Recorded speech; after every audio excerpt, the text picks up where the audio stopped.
All right, man. Apparently on Jeopardy, there was a contestant that she was asked a question. Well, I'm just gonna pull it up.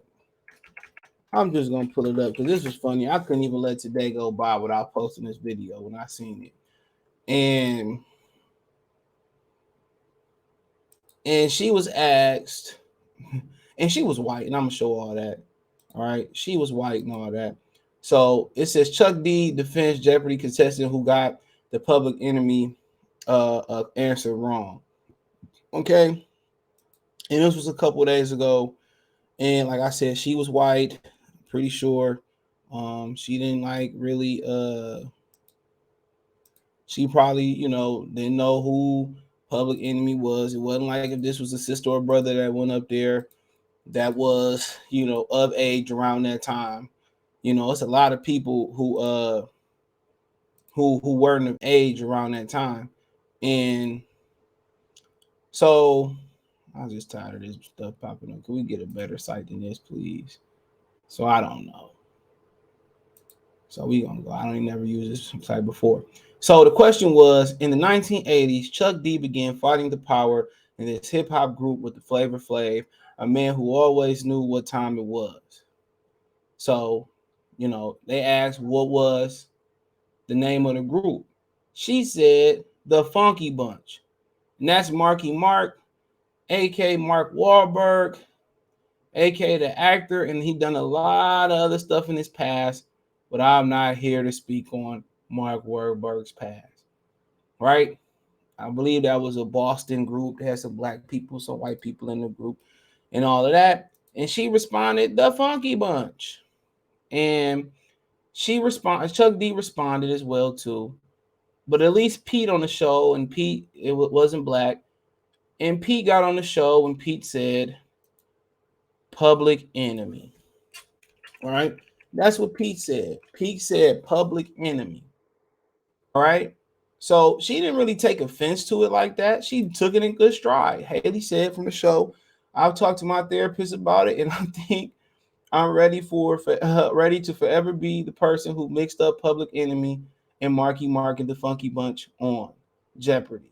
Hashtag my legacy. And I like that she took it in good stride. And I always say this to people. Always talk to somebody.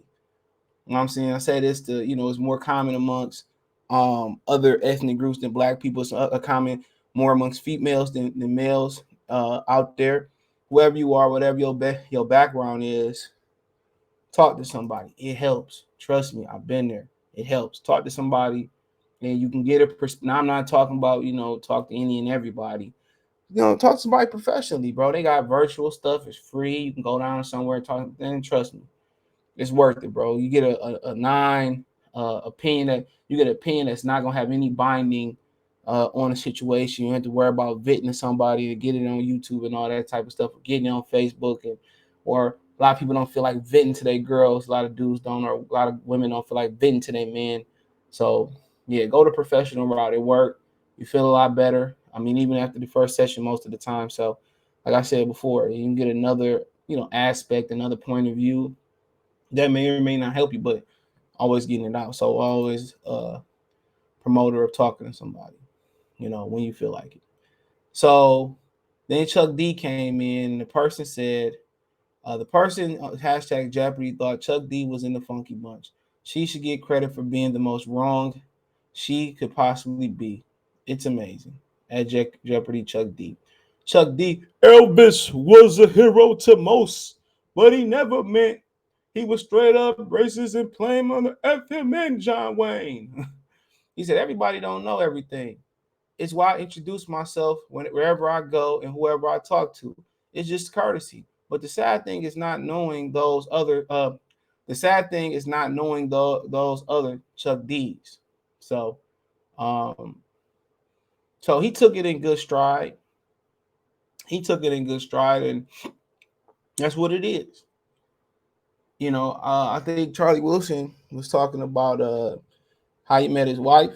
That's his wife right now, and she had no idea who he was. He said, "Hello, my name is Charlie. Last name Wilson." Come on. So she had no idea who he was. So you got to understand, nobody knows everything. And if you had to point me, it'd be a lot of people that I'm gonna use the Grammys for exception, or the Academy Awards, or the Oscars, whatever you want to call whatever award show that you want to use. And I watched the award shows, when I was younger, or if I ever take a peek on them. But obviously, the reason I watched the Oscars this year is because the victory slap, excuse me, by Will Smith. And the only reason I actually watched it was the slap. But when I was younger, I would see all these people win these awards, and sometimes even in the black category, and I was an avid hip hop head. I bought R&B albums from Jagged Edge to Usher to Jada Kiss. I mean, everywhere. Ludacris Word of Mouth is one of my favorite hip hop album purchases. I mean, Outkast was one of my favorite hip hop purchases. We can go on and on. And I would see the award shows, and I would listen to the radio. But a lot of times, the people I seen winning awards, even in the black categories, I'm like, bro, I've never heard of them. I never heard of her. And I would see on the movie one, what is it, the Oscars, and I would see the best motion picture, and it'd be like, maybe Titanic will win, or it was up there, and I was like, bro, Titanic came like 3 or 4 VHS tapes. It was boring. Or I would see, the a movie that win, and I never heard of it, and you watching and say, oh, it's not that great. So you got to understand, there are sides to the world. There are sides to music. There are sides to culture. And what people got to understand, hip hop is a culture. It's not just rap. It's not just, shoes. It's not just how you wear your socks. It's a tangible, and it's also a non-tangible. You got to understand, everybody, even though it's one of the fastest rising cultures, you know, old girl, she didn't know. Do it look like Haley? Do it look like Haley really is a hip hop fan? No.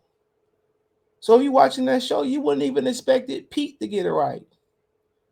And I love Chuck D's answer. Nobody knows everything. And Chuck D is a very knowledgeable person. Been around the sun, what, about 50 plus times, whatever it may be, 40 plus times, or more, 50, maybe even, I think he's 61. 61 times. Love it. Love it. And you ask somebody from, was born in 95, that's black in the hip hop and claiming no hip hop. A lot of kids wouldn't know that from 95. Obviously, 2000 babies wouldn't know. A lot of people don't know it, you know. And I wouldn't hold her. It was funny, and she took it in good stride. And that's how a lot of people want to see how you take your bad days. A lot of people want to see how you take pressure. And a lot of times we all fail that test sometimes. But as you get older, you understand, you know what, man? On to the next play, on to the next day. I just want to end this day, And you always say, people say, oh, this couldn't get any worse. It always can get worse. And every time you have a bad day, it's gonna feel like it's getting worse and worse and worse. But what's the sunshine without the rain? And what's the rain without the sunshine? But nonetheless, I just found it funny, man. I won't hold it against her, because they would ask me, I don't know, what was this group? I don't know, I don't know. They ask you a basic question, and we do trivia when I was a kid. We still do. We quote movie lines, and my mom quoted Scarface, and me and my girlfriend didn't get it. You know what I'm saying? And I told my mom I really wasn't into that movie like that. I thought it was a tad bit overrated, and it wasn't. A lot of people don't know it was a remake. So there was an original Scarface too. It was in black and white. It was a remake. It was a cool movie. Just wasn't something that was my interest. And yeah, I'm into mafia drug lord movies sometimes, especially when I was younger. The documentaries, the Carl Hines, the Rayful Edmonds, the Frank Lucases, the Pee Wee Kirklands. Yeah, I'm into stuff like that. The Paid in Fools and the Goodfellas and all that type of stuff. But Scarface to me was overrated. It wasn't really that great. But nonetheless, I know a lot of people, especially from New York City, they're gonna be like, "Oh, you tripping?" But it is what it is, man. So shout out to Haley, Chuck D for taking it a good stride. And no one knows everything, so yeah, check out the music entertainment playlist. Shout out to Jeopardy. I ain't really watching in a long time, man. I forget the guy that got the hosted now, but yeah, I used to watch it when I go to my grandmother's house. Both of them, but they neither one of them had cable. My grandmother's still alive. She got cable when we was grown.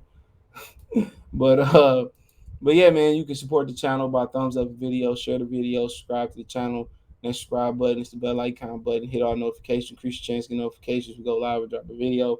Financially, want to support the channel, Cash App, $ CJ Good 313, Venmo CJ Good 313, PayPal link in the description. Again, my link tree. You can find me on Twitch, Twitter, Instagram, Spotify, Anchor, Stitcher, Radio Public, Amazon Music, Google Podcasts, Cash App, Venmo, PayPal. All the information is there. Appreciate the love and support. Let me know what you girls and guys think. Peace.